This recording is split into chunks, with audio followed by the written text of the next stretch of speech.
And 3, 2, 1.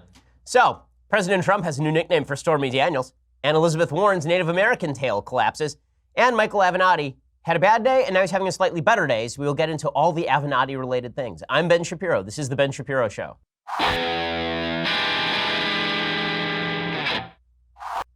This is certainly the most entertaining timeline. I mean, I don't know what happened, what black hole we fell through to emerge from the other side, where the President of the United States is calling a woman horseface he once had sex with, and she is insulting his genitalia as a mushroom character from a 1997 video game. But all I can say is I'm very happy we fell into this particular black hole because it's deeply entertaining. I have so much to say about so many things today. But first, let's talk about another podcast that you should actually listen to. There are hundreds of thousands of legal cases in litigation every day in the United States court system. Most of them will never reach the media's attention. But the ones that you know about, well, you don't know as much as you think you do, which is why you ought to listen to a podcast from Wondery called Legal Wars. Host Hill Harper gives you behind-the-scenes access into some of the most famous cases to have ever graced America's courtrooms. You'll hear about influential cases that have changed the face of America, things like the Rodney King trial or Anna Nicole Smith's battle for her inheritance or the takedown of the gossip site Gawker. Go listen to Legal Wars on Apple Podcasts. The first episode is about Hulk Hogan versus Gawker, which actually did change the way media is done in the United States. This is a case in which Hogan walked out of the courtroom with a multi-million-dollar settlement, but you don't know the whole story until you've listened to Legal Wars. You can find Legal Wars on Apple Podcasts, wherever you're listening to this, or head over to Wondery.fm/Ben. That's WONDERY.fm/Ben. Wondery.fm/Ben. You can go check out Legal Wars from Wondery. All their podcasts are awesome, but this one is particularly entertaining, and I've really enjoyed listening to it. So go check it out right now. Legal Wars on Apple Podcasts or at Wondery.fm/Ben. It's great. You're going to have fun listening to it. All right. So did you think that yesterday's news cycle was going to be the pinnacle of insanity? Did you think that we had really reached the apex of crazy and hilarious with Elizabeth Warren revealing a test that supposedly showed that she was Native American, only to show that she is significantly less Native American than a Jeep Grand Cherokee? Were you a person who thought, maybe we finally reached the summit of ridiculousness with Elizabeth Warren claiming that she was a member of the Cherokee Nation, when in fact Elizabeth Warren is whiter than this piece of paper? Did you think well, you ain't seen nothing yet. It's 2018, gang. Boom! So, President Trump leads off this morning, and he had a bunch of tweets about Elizabeth Warren. We'll get to those in just a second. But we begin with the President of the United States, who has decided that he doesn't like Stormy Daniels anymore. Our producer, Senya, is down with illness, but we'll make a Taylor Swift reference for her here. It turns out they are never, ever, ever getting back together. So here is what happened. There's a lawsuit that Stormy Daniels had filed against the President of the United States. It was always a frivolous, stupid lawsuit. Anybody with a law degree knew this. And there was a suit in which she sued him for defamation after he tweeted that she was engaged in a total con job. Right? He tweeted a sketch years later about a non-existent man, a total con job playing the fake news media for fools. This is when she claimed that she was stalked by a guy who was sent by Trump. And she sued him for defamation. Okay, that's not defamation. She's a public figure. Defamation is knowingly and maliciously attacking someone with false information. It's knowing and malicious is the standard for public figures. It wasn't knowing and it wasn't malicious. It was just basically free speech and him giving an opinion. But she sued him for defamation, and then it was thrown out. The case was thrown out, and here's what the judge wrote. The court agrees with Mr. Trump's argument because the tweet in question constitutes rhetorical hyperbole, normally associated with politics and public discourse in the United States. The First Amendment protects this type of rhetorical statement. Not only that, the judge ruled that Stormy Daniels now had to pay Trump's legal fees. Ouch. So the President of the United States had a response on Twitter. Remember, this is an office once occupied by Abraham Lincoln, George Washington, Ronald Reagan. Here's the President of the United States' official statement on his Twitter account. Quote, federal judge throws out Stormy Daniels' lawsuit versus Trump. Trump is entitled to full legal fees. Great. Now I can go after Horseface and her third-rate lawyer in the great state of Texas. She will confirm the letter she signed. She knows nothing about me. A total con. Well, that's one way to step on a news cycle. So we could have done an entire week of Elizabeth Warren. Now we will do an entire week of the President of the United States calling a woman he once had sex with horseface. Yeah, so that's a thing. Now, a couple of different things to note here. First of all, if you had to sum up this entire news cycle in one meme, it would be President Trump as the Lone Ranger. Silver would be Horseface Stormy Daniels, and Tonto would be Elizabeth Warren. So our artistic geniuses in the back room are cooking up that one right now. But with that said, is it good that the President of the United States calls any woman horseface? No, probably not a good thing.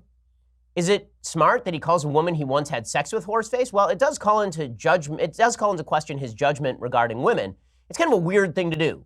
Like, you have sex with a woman you're not married to, and then you call her horseface. Is that more of a rip on her or a rip on your taste? Because it's kind of weird. Also, just politically speaking, is that going to make for a good news cycle that now we're going to get media outrage about Trump calling women horseface like a week and a half after the Brett Kavanaugh saga, in which the left wanted to launch a war on women and failed? Is that going to be good? No, but no one ever accused the president of not stepping on his own mushrooms. So it's really, it's not great. I'll be honest with you. I think that there are flaws in this line of thinking. That when the president got up this morning and he thought, you know what, I'm going to tweet about Stormy Daniels and her horse face. Hi-ho, Silver. Away. Yeah. Not great. Not great. Okay, now, just from an objective human point of view, is it hilarious? Of course it's hilarious. Okay, we can appreciate two things at once. Trump, when it comes to women, is a garbage human. Okay, I've said this 1 million times because it is 1 million times true. He is not great with women. And when I say not great with women, I mean that this is a man who said in the 1970s that avoiding STDs was his own personal Vietnam. This is a guy who nailed anything that moved for about 40 years here. And this is a man who is very lucky there are not lots of little illegitimate Trumps walking around. Like, Trump has not been shy about his treatment of women. I mean, he was caught on tape in the last election cycle saying, in Access Hollywood tape, that he grabbed women by their hooves. So it's like, there's nothing shocking here, but just from a pure human point of view, are we through the looking glass? Are we in the middle of idiocracy? You bet your ass we're in the middle of idiocracy. I mean, my goodness. I go out to the stables every morning and there's Horseface. Horseface and Toad from Mario Kart, an American romance. That's where we are. So, all good stuff. The other narrative of the day is that Elizabeth Warren, as Tonto, is not actually Native American. So she claimed that she was Native American many times. She claimed that she was Native American in legal journals. She claimed that she was Native American in an award that she won from University of Pennsylvania Law School. She claimed that she was Native American in a story that she told over and over and over, a romantic story, a Romeo and Juliet story about her mother, a proud Native American woman wandering the plains who met her father, and her father brought her home. But the in-laws were racist, and said, you can't bring home that Native American woman. You can't bring home that Indian. Get out of here. And then apparently her parents eloped, and they had a beautiful romance from there on. And well, it turns out that Elizabeth Warren is not, in fact, Native American. But it was funny to watch as the narrative turned yesterday. So yesterday, Elizabeth Warren started this whole thing off by releasing a video of her and her family members talking about how Native American she was. And here was what the video sounded like. This isn't just about casual racism, war hoops, and tomahawk chops. Native communities have faced discrimination, neglect, and violence for generations. And Trump can say whatever he wants about me. But mocking Native Americans or any group in order to try to get at me, that's not what America stands for. Some people have questioned my heritage and my family history. Maybe they do it to insult me. Maybe they do it to distract from the kinds of changes I'm fighting for and the kind of change I'm trying to bring to Washington. Maybe they do it because they think politics is a blood sport. But my parents were real people. The love they shared, the struggles they endured, the family they built, the story they lived will always be etched on my heart. And no one, not even the President of the United States, will ever take it away from me. The story is etched on her heart. Etched on her heart. And then she goes to all her family members who are talking about their Native American heritage. And then she releases a study. And the study shows that she is maybe, not totally, maybe 1,024th Native American. 1,024th Native American, which is just awesome. It's just awesome in every way. So she releases that. And watch as her tweets evolve over the course of the day. So she starts off by saying this. By the way, a real Donald Trump, remember saying on 7/5, July 5th, that you'd give $1 million to a charity of my choice if my DNA showed Native American ancestry? I remember, and here's the verdict. Please send the check to the National Indigenous Women's Resource Center. Okay, number one, that's not what he said. What he said is, if you prove you're Native American, then I'll give you $1 million. She didn't prove she was Native American. She proved that she is whiter than any person this side of Marky Mark. And then she continued tweeting, but watch how her tweets evolve. NIWRC is a nonprofit working to protect Native women from violence. More than half of all Native women have experienced sexual violence, and the majority of violent crimes against Native Americans are perpetrated by non-natives. Send them your $1 million check, Donald Trump. And then she continues along these lines. I took the test and released the results for anyone who cares to see because I've got nothing to hide. What are you hiding, Donald Trump? Release your tax returns, or the Democratic-led House will do it for you soon enough. Tick-tock, Mr. President. You know, this is one of the most annoying things on Twitter these days, the tick-tock routine. Oh, well, tick-tock, I mean, we're ticking down to something big. Or it turns down, we are ticking down to you completely collapsing in on yourself like a dying star. She continues, and she says, having some memory problems, Donald Trump, should we call for a doctor? Here's something you won't forget, Mr. President. You're the least popular president in modern history, and your allies will go down hard in the midterm elections. 22 days. Tick-tock, tick-tock. Oh, God.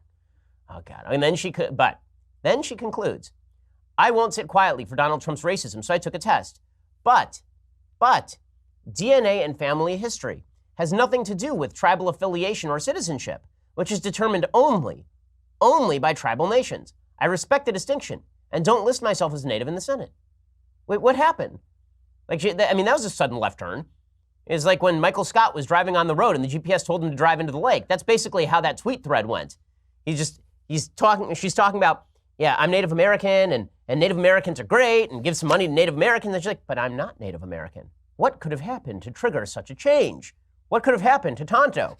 We will explain in just 1 second. But first, let's talk about your omega-3 levels. If you're experiencing joint pain or chronic inflammation, lack of concentration, weight gain, chances are you're probably one of those folks. This is why you need to try Omax 3 Ultra Pure. Omax is offering my listeners 60% off a 1-month supply of Ultra Pure plus free shipping and a 60-day money-back guarantee. So you can try it. If you don't like it, then you're not going to lose anything. You hear all the hype around omega-3s. Well, now is your chance to try the purest form of omega-3 on the market. Go to tryomax.com/Shapiro. Omega-3 fatty acids, they're vital to your overall health. They're considered a worthwhile pill, certainly by experts. They improve mood, memory, brain, cardiovascular health. But a lot of the top sellers simply are not pure enough to actually do anything. This is why, if you want to feel the benefits, you need to try Omax 3 Ultra Pure. It's the only game-changing omega-3 supplement on the market, 94% pure, with a patented EPA to DHA ratio of 4-to-1 to fight unwanted joint pain and inflammation. You know, folks in the office have tried Omax 3, and they say that it really does work. Go check it out right now. Also, you can do the freezer test. If you take any other omega-3 and you put it in the freezer, you take it out, it's cloudy because it's not pure. Omax 3 soft gel remains clear because it is indeed pure. Go to tryomax.com/Shapiro to get 60% off a 1-month supply plus free shipping and a 60-day money-back guarantee. So you got nothing to lose. tryomax.com/Shapiro to get 60% off a 1-month supply plus free shipping and that 60-day money-back guarantee. Tryomax.com/Shapiro. Terms and conditions do apply. So, what could have changed Elizabeth Warren's mind? What could have changed her mind? She was saying very confidently that she was Native American. That she was Native American. And then all of a sudden, well, it turns out the tribes get to decide who's Native American. Why? Why? Because the Cherokee Nation came out and said, you're not Native American. Now, let's be clear about this. The Cherokee Nation does not come out and make political statements very often, but they sent out their Secretary of State, Chuck Hoskin, to issue a statement. He said, quote, a DNA test is useless to determine tribal citizenship. Current DNA tests do not even distinguish whether a person's ancestors were indigenous to North or South America. Sovereign tribal nations set their own legal requirements for citizenship. And while DNA tests can be used to determine lineage, such as paternity to an individual, it is not evidence for tribal affiliation. And then they continued, using a DNA test to lay claim to any connection to the Cherokee Nation or any tribal nation, even vaguely, is inappropriate and wrong. It makes a mockery out of DNA tests and its legitimate uses, while also dishonoring legitimate tribal governments and their citizens, whose ancestors are well documented and whose heritage is proven. Senator Warren is undermining tribal interests with her continued claims of tribal heritage. Ouch. Ouch. So she just got slammed by the Cherokee Nation, to which she claims ancestral membership. Yeah, That went poorly for Elizabeth Warren, which is why she shifted and said, I'm not claiming that I'm Native American anymore, but I'm kind of Native American, so give me $1 million. Again, I call on the Trump administration, I call on President Trump to personally sign a $900 check to Elizabeth Warren's charity of choice, because she is 1,024th Native American, maybe. He should pay her 1,024th of $1 million. That is the amount to which she is owed. So President Trump was asked about this yesterday, and he basically dismissed all of it. No, I have no. Who cares? Who cares? I didn't say that. No, I didn't. You better read it again. I hope she's running for president because I think she'd be very easy. I hope that she is running. I do not think she'd be difficult at all. She'll destroy the country. She'll make our country into Venezuela. With that being said, I don't want to say bad things about her because I hope she would be one of the people that would get through the process. It's going to be a long process for the Democrats. Okay, so President Trump, he's eager to go after Elizabeth Warren. Again, I still think we need the image of him with a Publishers Clearinghouse-sized check, handing it to Elizabeth Warren in order to basically have that image linked with Elizabeth Warren forever. Unfortunately, it seems like he's swiveled, and he's less interested in whether Elizabeth Warren has a relationship with Tonto and more interested in whether Stormy Daniels is in fact Silver. Hi, Silver, away.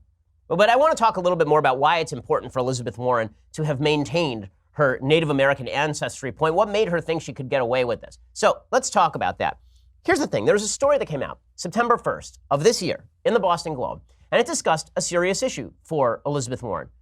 Was Senator Warren actually a professor at Harvard Law because she claimed Native American ancestry? In other words, was she granted special status that sort of gave her an upper hand when it came to her job at University of Pennsylvania or at Harvard Law School? Well, this long article from the Boston Globe, in-depth research, found that folks at Harvard said that her Native American claims had nothing to do with any of that her Native American claims had nothing to do with her actual ability to be granted a professorship at Harvard Law School. They interviewed something like 31 professors, many of whom were on the admissions committee, some of whom I know, people like Charles Freed, who I had for contracts. And he said, no, when we hired her, it had nothing to do with her claiming Native American ancestry. In fact, we didn't even know that at the time. We assumed she was white. And the internal documents suggested that University of Pennsylvania treated her as a white person, and so did Harvard Law School, until it became beneficial for them to claim that she was of minority heritage for purposes of their diversity curriculum, right? They had to claim that they had a certain number of diverse professors, and so they sort of faked it and said that she was Native American. But that doesn't mean she got her job based on Native American claims. So with that said, why didn't Elizabeth Warren, a month and a half ago, simply say, look, I was told by my family members that I had Cherokee ancestry. My mom used to tell me that. My uncles and aunts used to tell me that. And because of that, I simply assumed that they were right. I wasn't going to assume that my relatives were lying to me. Those were the stories that I was told growing up. I guess that was wrong. And so I never should have done any of that stuff. But it didn't have any impact on my actual career trajectory. My career trajectory was going to be great no matter what and had nothing to do with those claims. So I apologize to Native Americans for having taken seriously the stories of my family without checking them. But with that said, to claim that I was a beneficiary of some sort of affirmative action is simply untrue. Right? Why didn't she do that? Well, there are two reasons she didn't do that, and both of them are telling. Reason number one, she figured that she could get away with pretty much anything because the media would cover for her, which the media did yesterday. There were headlines in the Daily Beast saying, Elizabeth Warren proves Native American ancestry. There's a headline over at CNN, Elizabeth Warren provides solid evidence of Native American ancestry. So she legitimately threw out a study that showed she was not Native American and counted on the media to say that the study showed she was actually Native American. And the media complied for the first 12 hours. And then it all began to fall apart because people can read. And we don't live in a world where there are only 3 networks and 3 major newspapers anymore. We live in a world where people can fact check stuff. And that meant that her narrative began to collapse in on her. So she thought she could get away with it because the media would cover for her. And why not? Why wouldn't she think that? I mean, the media have covered for the fact that Beto O'Rourke in Texas, who is being treated as an Obama-esque, Kennedy-esque, new, young figure, that guy was involved in a DUI when he was 26 that involved him crossing over a median line, smashing a truck, and then trying to flee from the scene. And they're still touting him as the big new next Democratic thing. Now, listen, I'm somebody who's had my license suspended for driving too fast. I'm obvious about that. I was not driving drunk, and I didn't crash into anybody. It was on an empty freeway. Beto O'Rourke was driving drunk and hit a guy and then tried to flee the scene while he was drunk. And the media have basically said that's a big nothing. This is the same media that said that George W. Bush's DUI back in the 1970s should have disqualified him in 2000 from running for the presidency like 2 weeks before the election. So Elizabeth Warren had good cause to think that the media were going to cover for her no matter what. If the media covered Democrats the way they cover Republicans, half of the candidates for Congress in this election cycle would be toast. They would be finished. Bob Menendez in New Jersey would be done. He'd be gone. Claire McCaskill in Missouri would be done. Kristen Sinema in Arizona would be just toast. But they are not, because Elizabeth Warren, like every other Democrat, knows that there is a sort of buffer zone that is established for Democratic candidates. And so she can simply claim Native American ancestry without any proof, and the media will continue to cover for her as much as humanly possible, right? And they will just continue to cover for her endlessly. That's the reason number one that Elizabeth Warren felt comfortable releasing a study that actually contradicted her main narrative line. Then there is reason number two, and this one goes a little bit deeper for the Democrats. So, reason number two, we'll get to in just 1 second. First, let's talk about how you manage your money.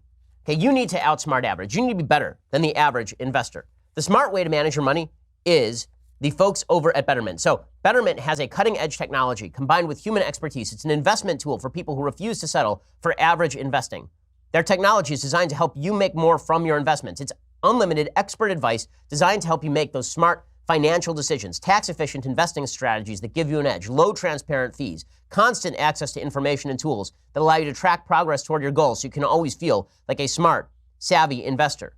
The reason that you need Betterment is for the same reason that you are a person, you don't necessarily have all the time that you need in order to do all the research on your own into investing. Well, Betterment helps you do all of that stuff. It's an online financial advisor. I have a financial advisor. You should have a financial advisor too. And cost should not be a barrier to getting good financial advice. Well, Betterment makes sure that you can get that financial advice with extraordinarily low cost and all the information you need. Now, investment involves risks. The listeners can get up to 1 year managed for free. For more information, visit betterment.com/Shapiro. That's betterment.com/Shapiro. Outsmart average. Again, sign up today and get up to 1 year managed for free. That is betterment.com/Shapiro. And again, that gets you up to 1 year managed for free. So it's a pretty solid deal for getting good advice on how exactly you ought to be investing your money. Okay, so what is the second reason? What is the second reason that Elizabeth Warren didn't just come out months ago and say, listen, my family got the story wrong. I shouldn't have said all that stuff, but I trusted my family. My bad, had no impact on my career. Why didn't she just say that? The second reason is because identity politics is all that matters to the left. And Elizabeth Warren knows this. She knows that in a battle between Elizabeth Warren and Kamala Harris, she comes up short in the minority category. Folks in the Democratic Party have decided that all that matters in the end is intersectionality, how many victim groups you belong to. Elizabeth Warren only belongs to one purported victim group. She's a white woman. And white women are under a pretty significant attack by the left right now. There's an article we read last week on this program, an op-ed in the New York Times, talking about how white women were the serious problem in the United States. Elizabeth Warren is a white woman. She has no intersectional advantage over Cory Booker, over Kamala Harris, over Deval Patrick. Claiming minority status allows her to say that she is part of the victimized minority in the United States, even though she's led a pretty easy life. Elizabeth Warren went to Rutgers Law School, and then she became a lawyer, and then she became a law professor at University of Texas at Austin, then University of Pennsylvania, then Harvard Law School. She flipped some houses. She's made some money. Elizabeth Warren is not a person who has endured tremendous suffering at the hands of the evil American patriarchy and hierarchy. She has to come up with some story of victimhood. And the easiest way to do that is to try and connect to your relatives. It's the same routine that Hillary Clinton did. She used to talk about her parents all the time and how her parents suffered a lot. Her mom particularly was trod upon as a woman in the United States because it turns out Hillary didn't have a good victimization story. In the Democratic Party, you need a victimization story in order so that you can try to lead the charge on behalf of all the victim groups. Elizabeth Warren knew that she needed to lead that charge, but she could only do that if she identified as some form of minority, and the way that she did that is by saying that she had Native American ancestry, and what group in America has been more put upon than Native Americans? And so she wouldn't let it go. She wouldn't let it go. Now it's backfired on her, because you can imagine how these Democratic debates are going to go. You're going to see people like Kamala Harris turn to turn to Elizabeth Warren. You're going to see Deval Patrick, Cory Booker turn to Elizabeth Warren and suggest that Elizabeth Warren basically traded on fake minority heritage in order to try and score points with the minority base. It's going to hurt her pretty badly. So Elizabeth Warren actually damaged herself pretty significantly, but that was basically inevitable because she was stuck between a rock and a hard place. She's just a white woman running in a party that doesn't care about white women and thinks that white women are part of the patriarchy. And she also can't claim minority status because if she does, she's lying. So Elizabeth Warren shot herself in the foot in a pretty significant way here. And I'm not sure that she recovers because honesty was not a priority. If she had simply been honest about all this stuff, everything would have been fine. She wasn't. And so things went to hell in a handbasket for her. Meanwhile, she's not the only Democrat in turmoil. There's a story out today. President Trump has raised already for his reelection his reelection campaign, $100 million in fundraising for his reelection. Okay, it's only 2018. According to the Greenwich Times, President Trump has topped $100 million in fundraising for his 2020 reelection bid, an enormous haul for a president barely 2 years into his first term, according to new figures reported by his 2020 campaign. Trump pulled in more than $18 million last quarter through his campaign committee and 2 joint fundraising committees with the RNC for a total of at least $106 million since January 2017, according to his campaign and federal filings. So that's bad news for Democrats who thought that Trump would have collapsed at this point, that he would have destroyed himself by this point. Trump can't destroy himself because nothing you do can destroy a man who has no character. Okay, President Trump is not a man of rich character. Listen, I like a lot of what he does politically, but this is a guy who goes on Twitter and calls former lovers who he had sex with while he was married horseface. Okay, so it's going to be kind of difficult to destroy that guy. And it turns out that most folks who want to see his priorities put in place don't care too much about his character. Like, we've established that character in American politics is no longer a major concern, obviously. And so Trump can raise as much money as he wants. Meanwhile, Democrats in Senate races across the country are having trouble too. Beto O'Rourke, acting on the best ideals of his Democratic spread the wealth around campaign, he announced on Monday he is not going to share any of his $38 million war chest, even though Democratic bosses want the cash for more competitive states. So Beto O'Rourke is going to lose to Ted Cruz in Texas in the Senate race. Latest polls have him down almost double digits after the media have been fawning over him the same way they fawned over Wendy Davis, the former state senator in Texas, who then lost by something like 20 points to Greg Abbott. Well, now they are, for governor in Texas, they're doing the same thing with Beto O'Rourke. Beto won't share the money. Why won't he spread the wealth around? Why is he so greedy, Beto O'Rourke? He's like a Republican or something. The Texas Democrat told reporters after a campaign rally he will not spare any expense in his own race. He plans to leave all the money he has raised out on the field ahead of Election Day. O'Rourke raised from July to September $38.1 million. He says that he is not going to contribute any of that money to other candidates, which is kind of amazing because, honestly, if he wants to ensure his future in the Democratic Party, he really should become a patron of the arts, right? He should be taking that money and distributing it to more hotly contested races. He's not going to do any of that. So that's a bad story for Democrats. Meanwhile, Claire McCaskill is running a very tight race in Missouri. And James O'Keefe, the kind of undercover journalist, he's kind of a shock journalist over at Project Veritas. He's done some good work before. He sent some of his folks into Claire McCaskill's office, and he got Claire McCaskill's people to acknowledge that she is campaigning far to the right of where she actually is on the issues. Here's some of what that sounded like. I can tell them, because she does support a semi-automatic firearm ban. Because I want to say something I shouldn't say. I think a semi-automatic rifle ban. Okay. Is more so what she would support. But she doesn't like go out and support groups like Moms Demand Action or just like other groups that are like related to that, because that could hurt like her ability to get elected, because people like see that and they're just like, well, I don't want to support her even though like they stand for the same policies. Right. Okay, so she's basically been fibbing about her own positions. So Claire McCaskill is in trouble in Missouri. Kristen Sinema, just 3 weeks ago, was leading Martha McSally in the Arizona Senate race. And now it turns out that all of her past has come out, and Kristen Sinema is a nutcase. So Kristen Sinema is the Democratic nominee in Arizona. According to the Washington Examiner, she apparently takes sorcery very seriously. Emails obtained by the Washington Examiner show Sinema was invited to a prominent coven of feminist witches in Arizona. It was called Pagan Cluster to celebrate International Women's Day and to protest the war in March of 2003. Code Pink protesters wore pink, obviously enough, and the women in black wore black. But Sinema encouraged the witches to wear colorful clothing and come ready to dance, twirl, and stay in touch with your inner creativity and with the earth. The Sinema campaign would not say why she invited the witches or clarify why she thought members of the occult deserved a seat at the table during discussions concerning war and peace. The witches in question, it should be noted, claim to practice only nonviolent magic. Per the About section on their webpage, there is a peaceful and democratic kind of sorcery. The pagan cluster focuses on sharing spiritual insights and participating in direct democracy. Their visions are decidedly liberal. Many of their coven, quote, have roots in the reclaiming tradition of feminist witchcraft.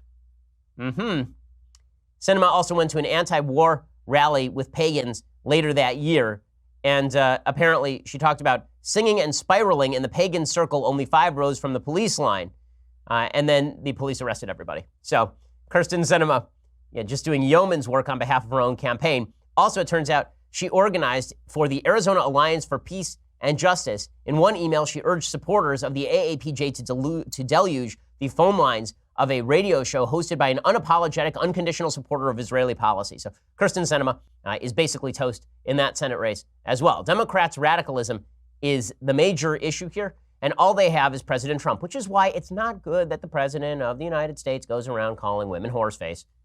I mean, really, this is... Okay, we'll get to more of that in just one second. The Democratic response to all of this. Plus, a kind of shocking story. Carter Page is now suing the folks over at Fusion GPS. We'll get to all of that in just a second. First, I need to talk to you about something that has really made my back feel better. So I work out a lot. I mean, look at this chiseled body. I work out a lot, but that also means that I sometimes get lower back pain, particularly. Like after lifting heavy objects, I get lower back pain. And that was why I was so excited to hook up with the folks over at Teeter. The Teeter inversion table is awesome. Okay, you use gravity and your own body weight to decompress your spine, relieve pressure on your discs and surrounding nerves. In fact, my personal trainer is a guy who, he's in incredible shape. He's in his early 50s. He's in just unbelievable shape, like the shape of a 30-year-old. But he started having significant neck and back pain, and he started using the Teeter inversion table to relieve that pain as well. They thought he was going to need surgery. He may not need surgery, based on the relief of the pain, part of which is due to the Teeter inversion table. Decompressing on a Teeter inversion table for a few minutes a day is a great addition to anyone's daily routine to maintain a healthy spine and active lifestyle without the pain. It decompresses my spine. It's good for the shoulders. Now, there are some products that I talk about that I use a lot. This is definitely one of them. The Teeter inversion table is just awesome. Over 3 million people have put their trust in Teeter, and they're the only inversion table brand that has been both safely certified by UL Laboratories and FDA registered as a Class 1 medical device. And right now, they're offering a great deal for my listeners. For a limited time, you can get the brand new 2019 Teeter Fit Spine inversion table model with bonus accessories and a free pair of gravity boots so you can invert at home or take the boots with you to the gym. The regular price is $499, but they're offering it to my listeners for $349, a saving of $150 at teeter.com/Ben. You'll also get free shipping, free returns, a 60-day money-back guarantee, so there is absolutely no risk to you to try it out. Remember, you can only get the new 2019 Teeter Fit Spine Inversion Table plus a free pair of gravity boots by going to teeter.com/Ben. That's TEETER.com/Ben for that special deal. Go check it out right now. It really is a fantastic product. Okay, now, if you want to listen to the rest of today's show and more jokes about horses and Tonto, then what you really need to do is go over to dailywire.com right now and subscribe. When you do, you get all sorts of goodies. You get the rest of this show live, the rest of Klavan's show live, the rest of Knowles' show live. When you get our annual, you get that's $99 a year, cheaper than the monthly. You get this, the Leftist Tears, hot or cold tumbler, much sought after, much discussed, but never duplicated. Also, you get access to all of our hosts when you want to ask them questions. Like today, 5:30 p.m. Eastern, 2:30 p.m. Pacific. It's time for our next episode of The Conversation, when Andrew Klavan will be taking your questions and answering them live on air. It's hosted by Alicia Krause, and you'll get a full hour of Drew's wisdom guaranteed to produce leftist tears, plus the light that emerges from his bald, shiny dome will illuminate your day. As always, this episode will be free for everybody to watch on Facebook and YouTube. Only subscribers can ask the question, so go check that out. Plus, more goodies coming up this Wednesday, October 16th, 7 p.m. Eastern, 4 p.m. Pacific. Don't miss our next episode of Daily Wire Backstage with God King Jeremy Boring, myself, Andrew Klavan, Michael Knowles, and Alicia Krause. We'll be taking questions, but only from Daily Wire subscribers, so make sure to become one today. I mean, look at the amount of content we're putting out for you people. What do I have to do to get you to subscribe? Just go do it already. Come on. You listen every day. Lazy bums. Just go subscribe. Just do it. And get this. Again, look at this. It's magical. The Leftist Tears Hot or Cold Tumbler. You will love it. Go check all of that out. Plus, subscribe at YouTube. Subscribe over at iTunes. We have great Sunday specials coming up. I can't wait to announce next week's guest because it really is great. We have like The next several weeks, we have unbelievable guests. We had great guests last week with Jocko Willink. We have a bunch that are just amazing coming up. Go check that out. Leave us a 5-star review on iTunes if you know what's good for you. Go check that out right now. We are the largest, fastest growing conservative podcast in the nation.